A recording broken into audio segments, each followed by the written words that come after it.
And in Europe, stocks turned negative as well, despite markets initially reacting well to a $50 billion pledge from the International Monetary Fund to tackle the coronavirus outbreak. Well, let's talk to my colleague in Frankfurt, Orich Baird, to make sense of what's happening in Europe. Good afternoon, Orich. So the coronavirus continues to dominate public debate and market activity. What's the situation like in Germany at the moment, and what plans does the government in Berlin have to help prevent a recession? Yeah, the number of infected here in Germany lies at 262 people, 0 dead up until now. And those are the current numbers. The German government itself isn't throwing a concrete plan or any concrete numbers into the mix so far. It's just signaling that it's ready to take the appropriate action. The Federal Finance Minister Olaf Scholz, a Social Democrat, said again that he was ready to provide economic stimulus, but they're not backing that up with anything concrete.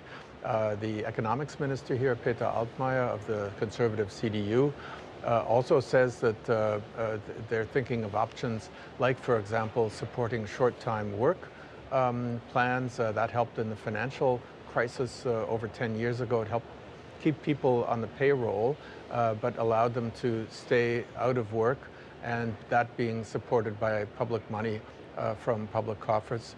Or the economics minister also talked about things like assuring liquidity for small and medium-sized companies.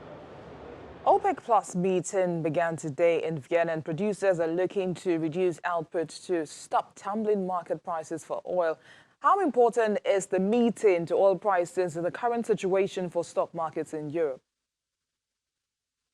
I think it's a very important factor. It's on the back burner, and exactly that's why it's not making things worse. It's a disaster, of course, for the producers, for the oil companies, for the oil-producing nations, but for all the customer nations out there, for the businesses, consumers, people who heat with oil or with gas, or who drive cars.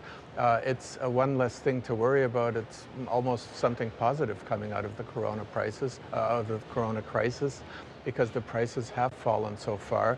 Oil can be a real killer for the economy if the price is too high to tolerate, and I think this development is a positive one. Wait and see how the OPEC meeting turns out. The OPEC itself has decided to reduce the barrels per day by 1.5 million, an additional 1.5 million per day, on the condition that Russia agree. See what kind of an effect that has on the oil market, and then perhaps on the stock markets here as well. And finally, Orich, the Joe momentum in the Democratic primaries in the U.S. fueled strong gains on Wall Street. Now, was that spilling over into the European markets? And are the traders and investors actually even looking at the American presidential race in light of all the worries about COVID-19?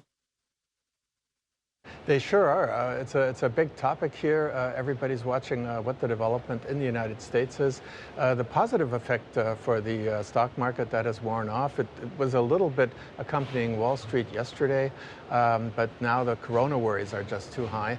But it's imperative for the people here who's going to be in the office of the President of the United States as of next year, 2021, when the new president takes office. And, you know, few people here in Germany, and I suspect few as well in Europe, really would be looking forward to another term in office of Donald Trump, with his erratic and quite authoritarian trade and security policy. And on the Democratic side, they clearly prefer the moderate Joe Biden to the self-proclaimed socialist Bernie Sanders. People in the market, investors, analysts, economists, feel Bernie Sanders would take the U.S. too much into a perhaps business unfriendly position, and that would be something that is not appreciated here. Joe Biden seems to be the favorite candidate at the moment, and people will be continuing to watch this relationship closely, not just because of the economic and financial side, because of all those cultural and political aspects as well, which are very, very important to everyone here in Europe. Thank you, Orich. We'll see you again tomorrow.